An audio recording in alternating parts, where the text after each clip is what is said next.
Pasaremos, hermanos, ahora al tiempo del estudio. Hermanos, el día de hoy damos a inicio a una nueva serie, hermanos, que hemos titulado Comunión entre Iglesias Confesionales. Y la clase primera, hermanos, vamos a buscar, ahí está,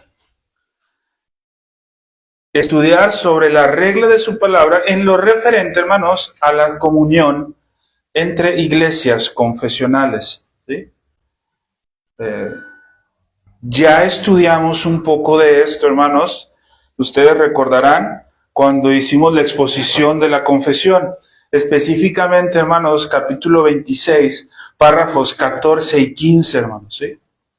Que son los que hablan un poco más sobre el qué se tiene que hacer en la comunión entre iglesias, ¿sí, hermano? Pero haciendo hincapié, hermanos, entre la perspectiva de las iglesias confesionales, hermanos, ¿sí? Aquellas iglesias, hermanos, que han adoptado una confesión de fe como parte de sus convicciones y que pasan, hermanos, por la línea ortodoxa que la iglesia o que el cristianismo a través de la historia ha confesado, hermanos, ¿sí? Esta serie de estudios que estamos por iniciar, hermanos, tiene la finalidad de presentar en una primera instancia, hermanos, algunos argumentos bíblicos, ¿sí?, sobre la comunión, ¿sí? Pero también, hermanos, vamos a ver en un periodo de 5 sesiones a otros argumentos también históricos, cómo la iglesia a través del tiempo ha ido desarrollando la comunión entre iglesias, para nosotros poder entender la importancia, así como los principios básicos que llevan a cada una de las iglesias confesionales al tener esto como la parte práctica. Esto, mis hermanos, para irnos preparando como iglesia. Si nosotros como congregación estamos conscientes y en el entendido, hermanos, que debe existir o debe de haber una reforma integral en cada una de las congregaciones y vamos caminando en esa reforma, tenemos que forzosamente, sí o sí, dar ese paso, hermano, hacia la comunión entre iglesias. O por algún tiempo, hermanos, por la misericordia de Dios, hermanos, en Obregón, Dios ha dado luz. Y no solamente en Obregón, hermanos, hay esfuerzos en México que se están haciendo en búsqueda de la comunión en iglesias. De hecho, ahorita, hermanos, está un movimiento nacional de iglesias bautistas confesionales que están trabajando en sectorizar asociaciones de iglesias bautistas confesionales que están buscando sectorizar, hermanos, para trabajar con iglesias, por decirlo de un modo. Aún no está definido el proceso que se llevará, hermanos. Apenas están en reuniones previas, ¿sí? Las áreas dentro del espacio geográfico del país en el que se irán promoviendo este tipo de comunión. Por la misericordia de Dios, hermanos, en Obregón estamos trabajando también en esto. Por la misericordia de Dios, hermanos, tenemos un tiempo también trabajando con el compañerismo bíblico. Entonces, hermanos, de alguna manera esto va encaminando de una forma sí o sí las reformas entre las iglesias a la comunión. Cosa, hermanos, que si tú lo pensabas, a lo mejor te voy a decir, dentro de las iglesias confesionales, 8 años atrás, 5 era una locura. E inclusive, hermanos, créanme, hermanos, que muchos hermanos de otros países podrían llegar a tachar hasta de incorrecto la práctica de la comunión entre iglesias. En Obregón, hermanos, se experimentó esa situación donde, debido al rechazo que muchas veces se sufría de parte de otras congregaciones con convicciones doctrinales distintas, los luteritos, los calvinitos, y empezaban a rechazar, hermanos. Y las iglesias que estábamos firmes en la convicción reformada, ¿qué hacíamos, hermanos? Encerrarnos. ¿Sí? Encerrarnos. Cuando nosotros sabíamos que por allá había otro grupo de hermanos, y por acá otro, y por acá otro. No, hay que encerrarnos.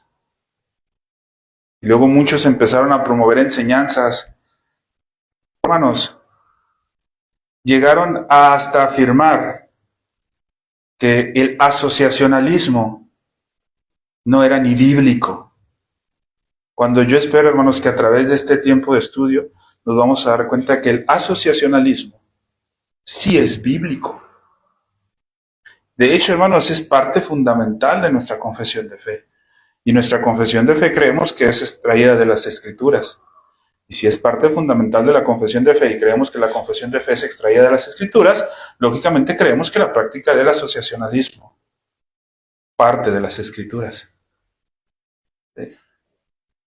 Por allá en el año 1644, hermanos, ¿sí?, un grupo de 7 iglesias de una inquietud separatista,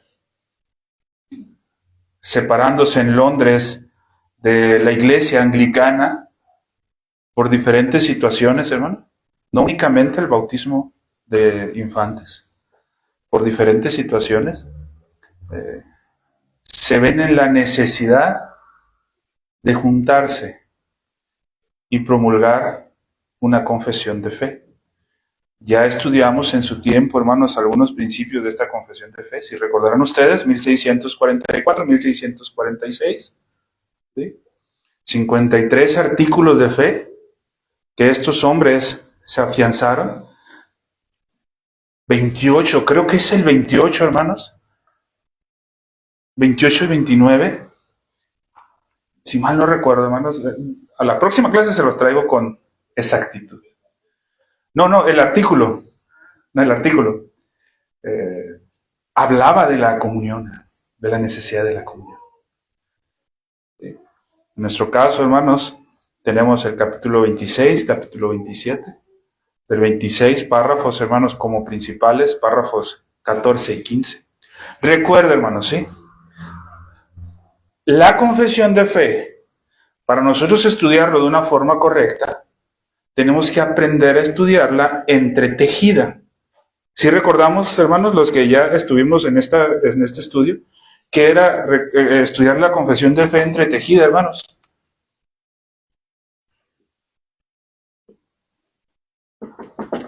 ¿Sí? Suponiendo que esta es la primera sección, hermanos, que es la primera sección, ¿sí? Este capítulo 1 es el general, y estos, por lo regular, explican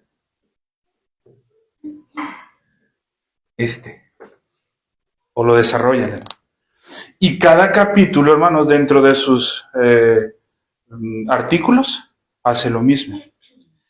En el capítulo 26 de la iglesia, hermanos, en el capítulo 26 de la iglesia, el párrafo 14 y 15 están entrelazados, hermanos.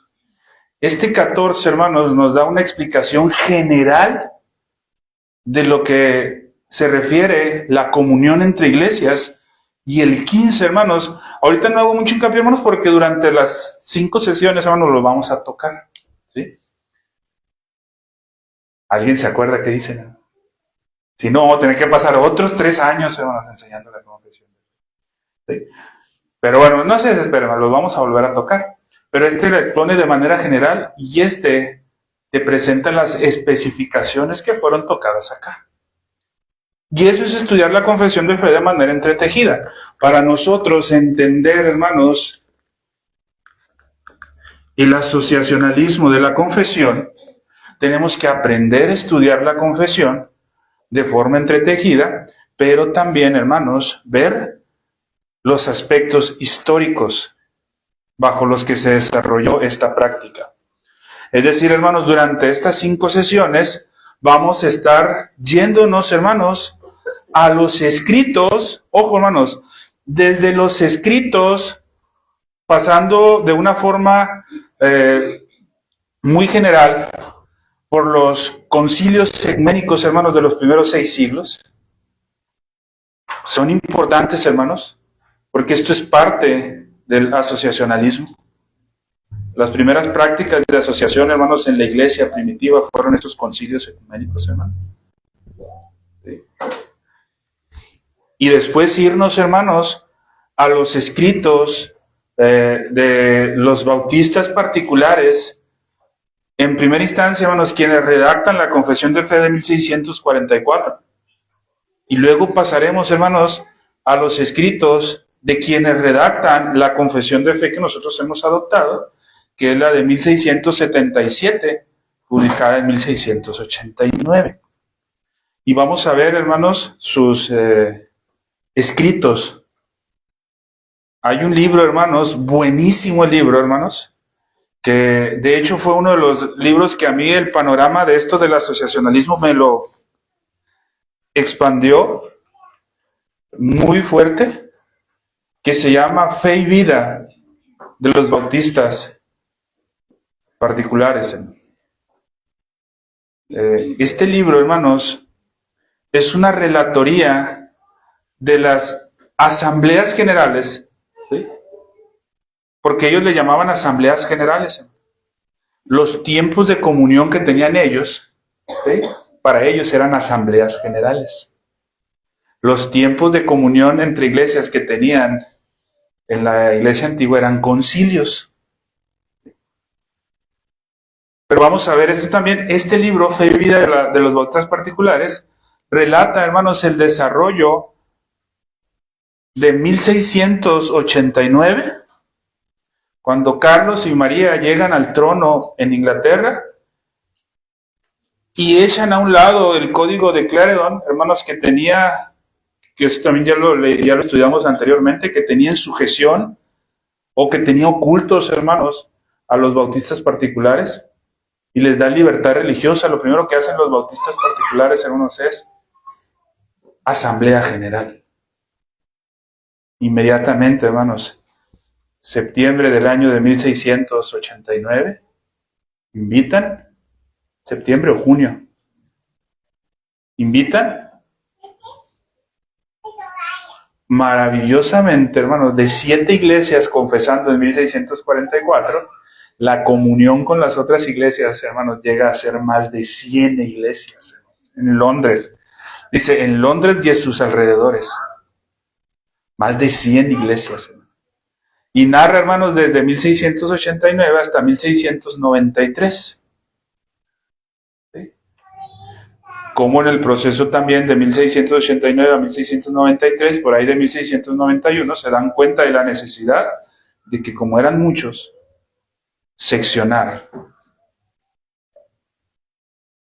Por esa razón, aquí en México, aunque no me ha tocado estar en todas las reuniones, pero yo quiero pensar, hermanos, que esas son las razones por las que están tomando estas estrategias. ¿Sí? Pero bueno, hermanos, vamos a buscar entender en ese contexto lo que es la comunión entre iglesias. ¿Sí? Vamos a ver estos elementos, hermanos. Capítulo 26, párrafo 14, en la parte final de nuestra confesión, hermanos de fe, dice: entonces, las iglesias, cuando sean plantadas por la providencia de Dios, de modo que puedan gozar de la oportunidad y el beneficio de ellos, dice, deben tener comunión entre sí, para su paz y crecimiento en amor y edificación mutua. Están diciendo, miren, una vez que la iglesia esté plantada por la providencia de Dios, debe, para su paz, para su beneficio, ¿sí?, tener comunión entre sí. Paz, beneficio, crecimiento, edificación, tener comunión entre sí. El principio de acción, hermanos, de nuestros antepasados en lo referente a las iglesias, era el tener comunión entre ellos. Vamos a tocar un poco en este momento el argumento, hermanos, o el trasfondo bíblico, hermanos. Si yo me paro aquí enfrente, hermanos, y les leo 1000 actas de asamblea donde la iglesia ha hecho esto, pero no les presento un solo versículo bíblico, inmediatamente en ese momento, hermanos, tendríamos que rechazar. Entonces mi idea es presentar, hermanos, algunos argumentos bíblicos que respaldan esto que estoy diciendo, para posterior, hermanos, poder entrar a ver, hermanos, cómo la interpretación que nosotros estamos dando a esos textos es la correcta. ¿Por qué? Porque ha sido respaldada a través de la historia. ¿Sí? Recuerden, hermanos, la serie que acabamos de terminar sobre la interpretación bíblica. Una doctrina es doctrina cuando ha sido probada a través de la historia. Si ha sido probada a través de la historia como verdadera, es una doctrina. Y vamos a ver, hermanos, cómo la interpretación de estos textos han sido probados a través de la historia de esa manera, y es una doctrina que la iglesia tiene que practicar. ¿Sí? La palabra de Dios, hermanos, nos muestra siempre mandamientos muy explícitos en lo referente al actuar de la iglesia. Y estos mandamientos explícitos no se pueden pasar por alto, hermanos. Tal es ejemplo, hermanos, de la gran comisión. Mateo 28, versículos del 16 al 20.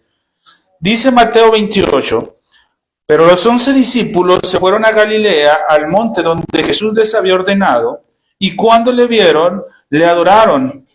Pero algunos dudaban, y Jesús se acercó y les habló diciendo, toda potestad me es dada en el cielo y en la tierra.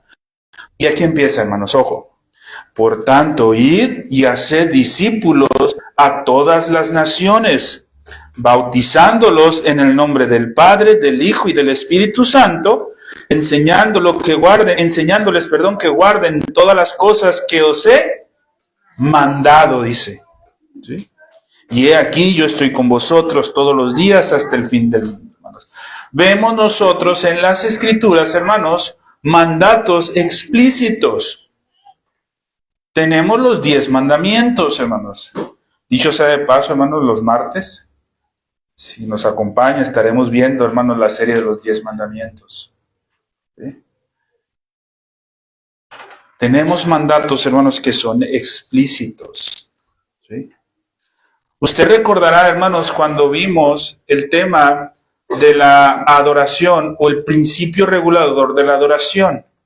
Hay ciertos elementos que forman parte del principio regulador de la adoración que vienen de forma explícita, en forma de mandato en las Escrituras. Orar, no tenemos ninguna duda, hermanos, que es un mandato de forma explícita. Entonar alabanzas, salmos e himnos, cánticos espirituales, no tenemos ninguna duda. La lectura de su palabra, no tenemos ninguna duda. La predicación de su palabra, no tenemos ninguna duda. La comunión, hermanos, haciendo referencia a la ofrenda, no tenemos ninguna duda. Pero, hermanos, ustedes sabrán que nosotros como iglesia tenemos la práctica de recitar. Una práctica que para muchos hermanos pertenece a Roma, y ya lo hemos estudiado, hermanos, que eso es una falsedad, no pertenece a Roma. Desde las Escrituras vemos, hermanos, cómo Timoteo es reconocido por hacer la buena profesión de fe delante de muchos. Vemos cómo nuestro Señor Jesucristo hizo ese buen testimonio de fe delante de muchos. ¿Sí? Y nosotros tenemos esa convicción de recitar los credos, hermanos, inclusive de cantar el credo de los apóstoles, hermanos. Ahorita, previo a la Santa Cena, hermanos, estaremos como cada domingo recitando el credo. ¿Sí? Ahora, no hay, hermanos, un mandamiento explícito en las Escrituras que nos habla acerca de eso. Pero si ustedes recordarán, hermanos, cuando estudiamos este libro, ¿cómo pues deberíamos adorar del doctor Waldron? Vimos que de forma implícita, ¿sí?, aparecía este mandato. De esa misma manera, ¿por qué aparecía de forma implícita, hermanos? Porque aparecía en prácticas de la iglesia neotestamentaria. De esa misma manera, hermanos, la comunión, aunque no aparece un mandamiento tajante y explícito, ¿sí? Porque recuerden, hermanos, sí, en Hechos dice que participaban en la comunión, el partimiento del pan, pero recordemos, hermanos, que la exégesis a la que nos lleva ese texto de la comunión eran las ofrendas. ¿Sí? No tenemos en ese sentido, hermanos, un mandato entre comunión entre iglesias, pero sí tenemos prácticas neotestamentarias que nos llevan a entender esto como un mandato. Y hoy vamos a ver parte de esto, hermanos, ¿sí?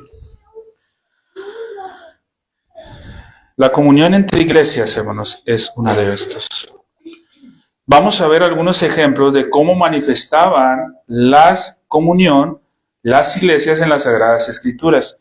Y estos ejemplos, hermanos, son lo suficientemente claros para que nosotros podamos deducir de forma correcta y adecuada que la práctica habitual de las iglesias neotestamentarias era tener comunión intereclesial, hermanos, entre iglesias. Vamos a ver, hermanos, esto en 5 puntos. ¿Sí? El primero, hermanos, vemos que las iglesias, ¿sí?, o en conjunto de varias iglesias, se reunían para, primero,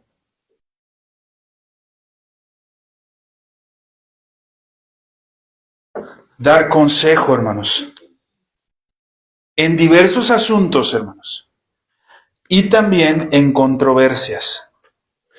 Hermanos, tenemos una idea tan errada de que el dicho de la ropa sucia se lava en casa, lo apropiamos muchas veces para la iglesia, ¿sí?, y tenemos un temor tremendo en buscar consejo fuera de la iglesia local, cuando la iglesia local se enfrenta a situaciones que son difíciles. Hermanos, por más pluralidad de ancianos que se tenga en una iglesia local, por más preparación académica que se tenga y teológica de parte de los que están ministrando, los misterios, hermanos, de Dios son tan grandes que va a haber dificultades, hermano. ¿Sí? Y frente a esas dificultades muchas veces pensamos, no, lo mejor es no hacerlo saber. No, hermanos, lo mejor es buscar consejo. ¿Sí? Porque en la multitud de consejo está, ¿qué? La sabiduría. ¿Sí? Entonces, hermanos, Hechos 15, el pasaje que leímos al iniciar del capítulo 1 al 35, nos habla de una situación de que cuando Pablo y Bernabé se encontraban visitando Antioquía y los alrededores, ¿sí?, nos dice, hermanos, que estaba pasando algo ahí. Había hermanos que se reunían. ¿Qué quiere decir esto? Que había hermanos que se reunían, hermanos. No es, hermanos, la clásica que decimos, ¿sabes qué? Nos vamos a juntar con mi hermano Adán a tomar un café, a platicar, hermanos, porque las pláticas que tenemos Me dice Yanis cuando antes que iba a tomarme el café famoso con Adán. Ay, pero es que tardan mucho. Pero es que las pláticas, hermanos, se nos va, se nos va, se nos va, se nos va, se nos va. Y así se nos va. ¿Sí? Pero eso, hermanos, aunque estamos platicando temas y conversando temas dentro del enfoque de la escritura, hermanos, no es la iglesia reunida. No es la iglesia reunida. La iglesia reunida, hermanos, es esto que estamos ahorita. Esto sí es la iglesia reunida. Lo otro muchas veces son hermanos que se reúnen a platicar. Y como hermanos en la fe, muchas veces pues no tienen otra plática que las preguntas más difíciles que se le puedan ocurrir al hermano. Esas son las pláticas. ¿Sí? Pero bueno, hermanos, había gente que se reunía. Si había gente que se reunía, hermanos, eso hace referencia a que existía iglesias en aquellos lugares. ¿Sí? Por ahí por Antioquía. Pero en esos lugares se encontraron de repente con que había unos hombres, y ojo hermanos, esta parte es bien importante, y que muchas veces la pasamos por alto. Decía que había hombres, ¿de dónde? ¿Alguien se acuerda? Estaban los que se reunían en Antioquía y los alrededores, pero decía que había unos hombres que venían de otra parte. ¿Alguien se acuerda? No se acuerda, hermano, vamos a tener que leer otra vez. Pastor. De Judea, hermanos, ¿sí? ¿Sí se acuerdan que decía que de Judea? E inclusive los hermanos de la iglesia de Jerusalén dicen, pero si nosotros ni siquiera los enviamos a estos, ¿qué andan haciendo si nosotros no los enviamos? Venían hombres de allá, ¿sí? Iban a las iglesias de Antioquía a enseñar, sin ser enviados, hermanos, sin ser enviados. Ese es un problema, hermanos, muy tremendo actualmente. Y por lo que se ve, hermanos, en aquel entonces también existía. Ahorita hay mucho, hermano, supuesto teólogo en las redes sociales enseñando, pero nunca sujetándose en su iglesia. En aquel tiempo, hermanos, pasaba algo similar. Hombres que salían sin ser enviados a otros lugares a enseñar. Estos hombres iban con enseñanzas legalistas. Estos hombres trataban de imponer ciertas cosas a los hermanos que no eran correctas. ¿Sí? Y veamos la resolución del apóstol Pablo y Bernabé. Ojo, hermanos, todos sabemos, hermanos, quién era el apóstol Pablo. Ojo, hermanos, estudiamos hace algunas semanas también sobre el uso de las llaves de los reinos, ¿sí se acuerdan? El uso del poder. Y decíamos, hermanos, que el apóstol Pablo y cada uno de los apóstoles tenían autoridad en ellos mismos, delegada por nuestro Señor Jesucristo directamente, para hacer y ejercer todo el poder designado a la iglesia. Hermanos, los apóstoles tenían el poder para expulsar, tenían el poder para instaurar, tenían el poder para recibir en ellos mismos, porque fue dado por nuestro Señor Jesucristo. El poder con el que yo hago estas cosas, ustedes mismos lo van a hacer, le decía a los apóstoles. Entonces, hermano, el apóstol Pablo, si hablamos de su poder o su autoridad que tenía en lo referente al caminar o el actuar de la iglesia, no hubiera sido necesario en el ejercicio de su poder el ver esperado ir a Jerusalén y esperar una resolución de la iglesia. Ojo, hermanos, el apóstol Pablo tenía la autoridad para que en ese momento, ¿sí?, dijera, saquen a estos hombres de aquí, no les permitan la entrada de estos hombres, y eso no lo tienen que hacer. ¿Sí? Conforme al uso de las llaves que tenían los apóstoles y esa autoridad apostólica, hermanos, él podía haberlo hecho, pero no lo hizo. No lo hizo, ¿por qué, hermanos? porque el Espíritu Santo lo estaba moviendo para dejar una enseñanza práctica a las iglesias. ¿Qué fue lo que pasó? El apóstol Pablo y Bernabé regresan, no impusieron su pensamiento, ¿sí? Y esto para enseñanza de nosotros. Van a la iglesia de Jerusalén, muy probable, hermanos, había una relación muy estrecha entre la iglesia de Jerusalén y las iglesias de Antioquía y de Siria y todas estas iglesias que se vieron involucradas. Es muy seguro que había una relación muy estrecha. Regresan el apóstol Pablo y Bernabé. ¿Y qué hace la iglesia de Jerusalén? Escucha con atención, ¿sí? Y con mensajeros en representación de la iglesia, que en este caso era Pablo y Bernabé y otros que los acompañaron, ¿sí?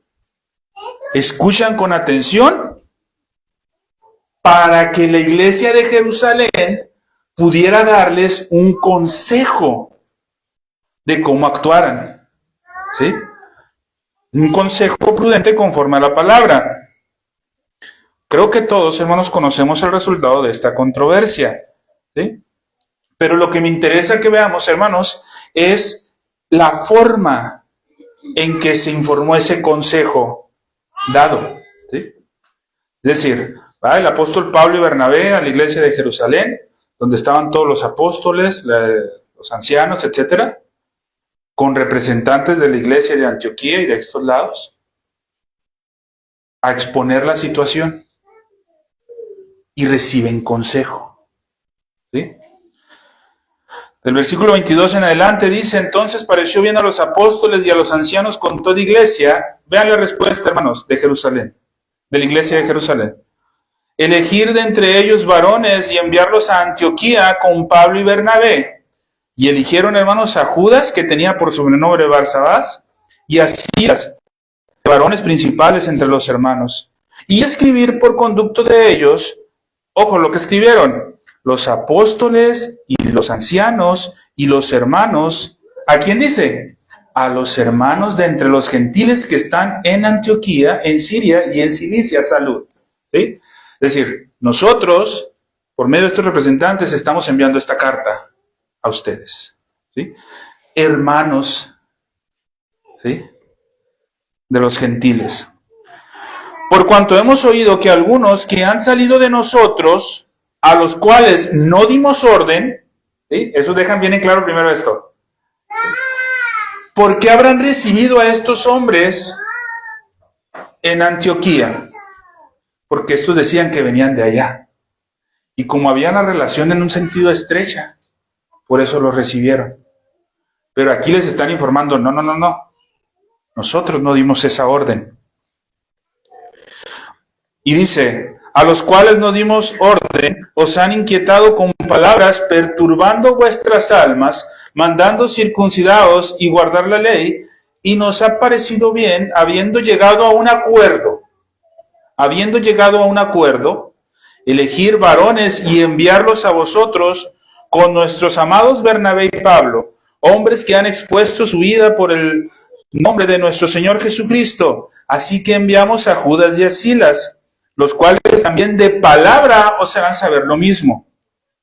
Porque ha parecido al Espíritu Santo y a nosotros, que dice, no imponeros ninguna carga, más que estas cosas necesarias, que os abstengáis de lo sacrificado a ídolos, de sangre, de ahogado y de fornicación, de las cuales cosas si os guardáis, bien haréis, pasando bien. Continuamos, hermanos, dice: así pues, los que fueron enviados en Antioquía y reuniendo la congregación entregaron, ¿qué dice la carta?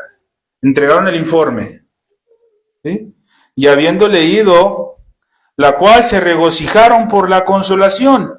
Y Judas y Silas, como ellos también eran profetas, consolaron y confirmaron a los hermanos con abundancia de palabras, y pasando algún tiempo allí, fueron despedidos en paz por los hermanos para volver a aquellos que les habían enviado. Ojo, hermanos, que no hubiera sido suficiente el ver enviado a estos hombres sin carta. Eran hombres respetables, seguramente conocidos, hermanos, por la iglesia de Jerusalén y por la iglesia de Antioquía, por las iglesias de Siria y de Cilicia. Pero ¿qué hicieron, hermanos? Enviaron una carta. La carta, hermanos, ojo. Esto es importante, hermanos, en el ejercicio de la comunión eclesial. Porque muchos podrían decir, es que más adelante las actas de asamblea y esto, ¿para qué? Porque es una práctica. ¿Sí? Aquí está. Ellos enviaron una carta. ¿Sí? Para hacer saber el acuerdo que se había llegado. No bastaba, hermanos, con que los hermanos que habían sido enviados llegaran e informaran lo que había pasado. Tenían que traer, miren, aquí está. Y les explicamos lo que esto quiere decir. Hay en algún sentido, hermanos, esa formalidad. ¿Sí? Segundo, hermanos, dar consejo. Segundo,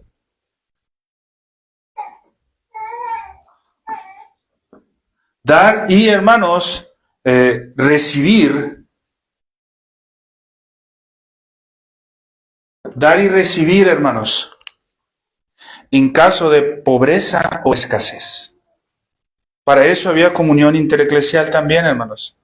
Dice Romanos 15, versículos 26 y 27, porque Macedonia y Acaya tuvieron a bien hacer una ofrenda para los pobres que hay entre los santos que están en Jerusalén, pues les pareció bueno y son deudores a ellos, porque si los gentiles han sido hechos partícipes de sus bienes, ojo, de sus bienes espirituales, deben también ellos ministrarle los materiales. Es decir, hermanos, decían, las iglesias de acá se han beneficiado de la instrucción espiritual de las iglesias de acá, y si los de acá ven necesidad en las iglesias de acá, es correcto enviarles ayuda económica. ¿Sí?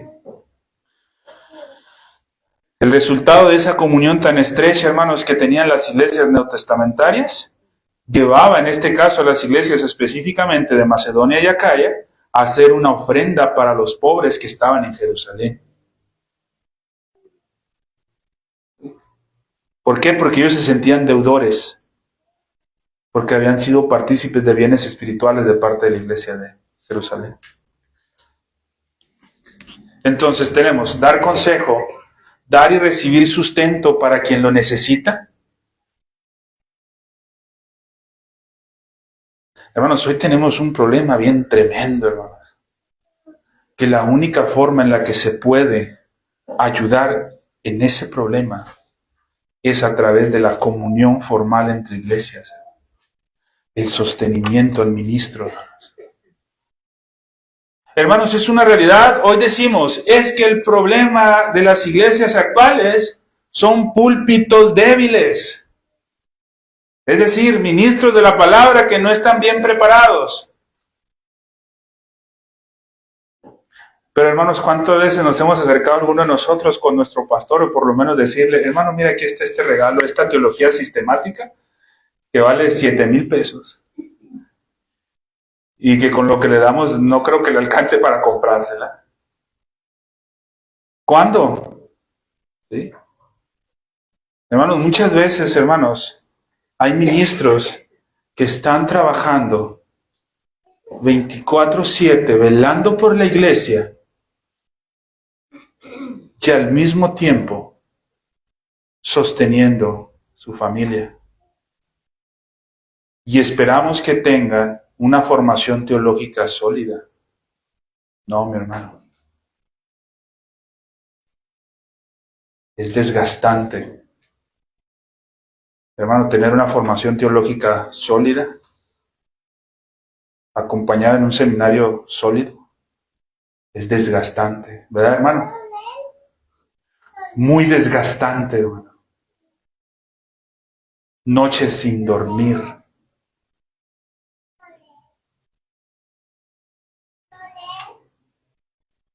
Muchas veces, hermanos, esas situaciones caen porque son iglesias pequeñas.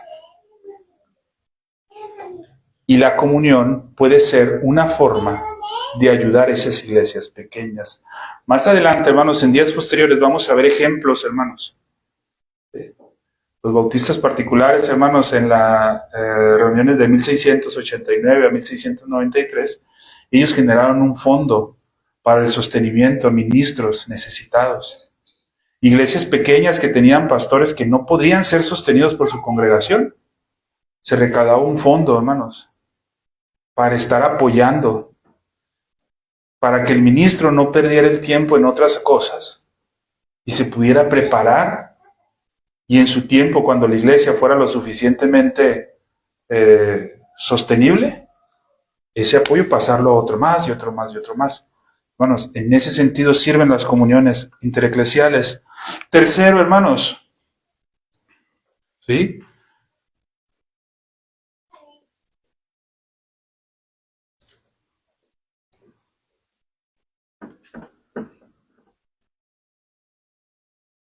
El envío de hermanos dotados, hermanos, para el ejercicio de sus dones en la edificación de la iglesia que así lo requiera. ¿Sí? Hermanos, hay iglesias que tienen la bendición de, aparte del ministro, tener 2, 3, 4 hermanos dotados. Y hay iglesias, hermanos,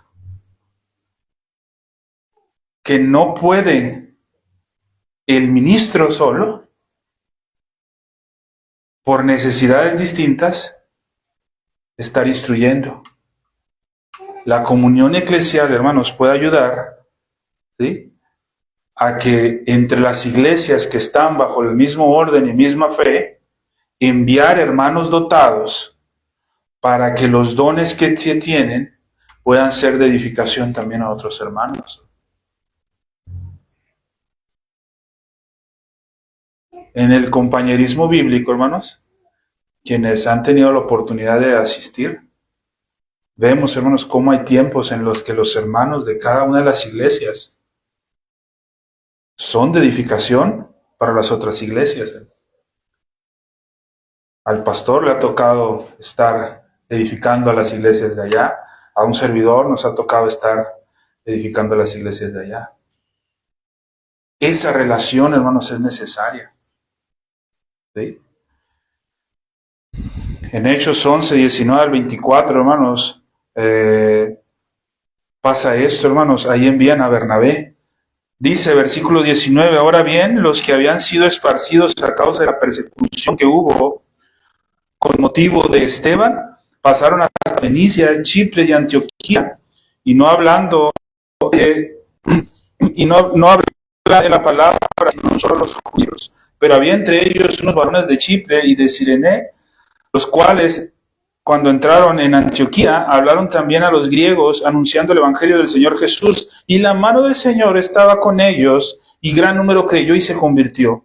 Llegó la noticia de estas cosas, oídos de la iglesia que estaba en Jerusalén. ¿Y qué hizo la iglesia de Jerusalén, hermano? Enviaron a Bernabé, que fuese hasta Antioquía. Cuando Bernabé llega ahí, hermanos, vio la gracia de Dios, dice, y se regocijó y exhortó a todos a que con buen propósito de corazón se mantuvieran fieles en el Señor.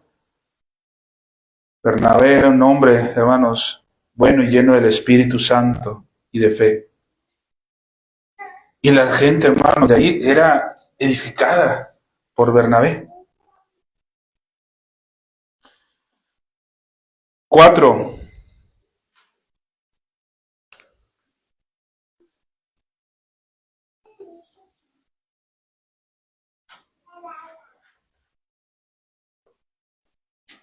En diferentes obras, hermanos.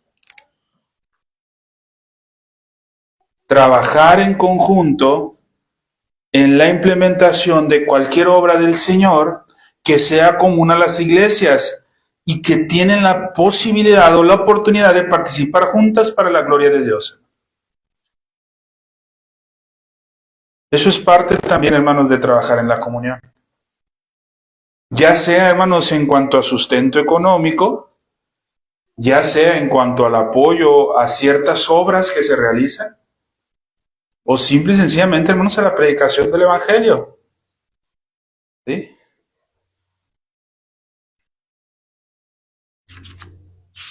Por último, hermanos,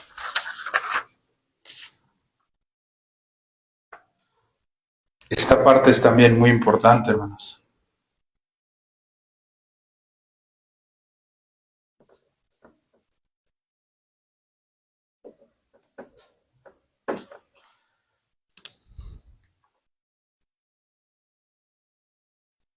Corría el año 300 después de Cristo y sale un hombre dentro de la iglesia que empieza a negar enseñanzas importantes sobre nuestro Señor Jesucristo. Y empieza a hablar y a decir y a enseñar cosas que no eran correctas. ¿Qué respuesta tiene la iglesia hacia este hombre? Comunión. Primer concilio ecuménico. A ver, hay alguien que anda por ahí que está diciendo cosas que no todos estamos de acuerdo. Y ya no están los apóstoles para nosotros decir, enviemos a Pedro, a Pablo, a Juan, para ver qué nos dicen de este asunto.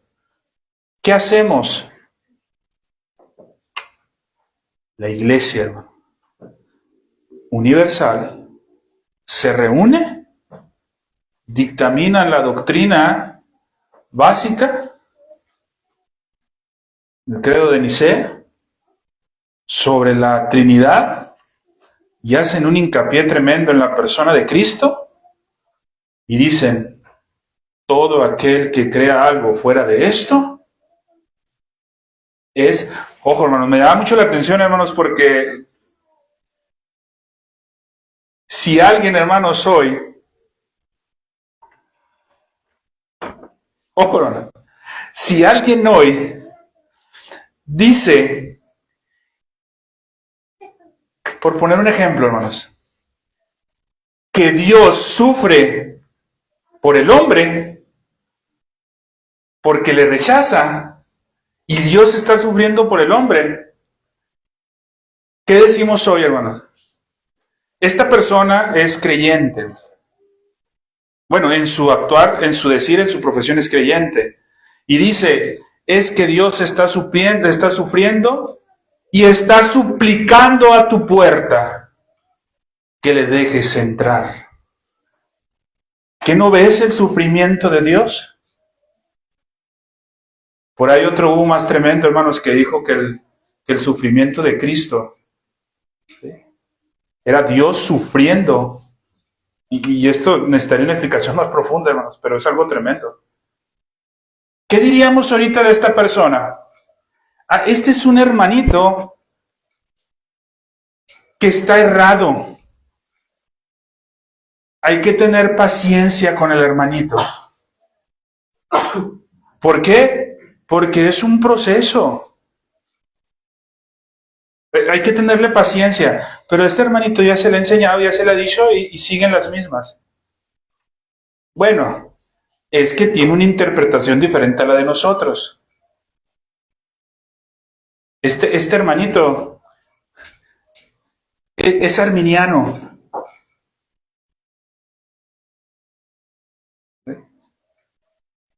¿Qué hicieron en aquel tiempo, hermanos?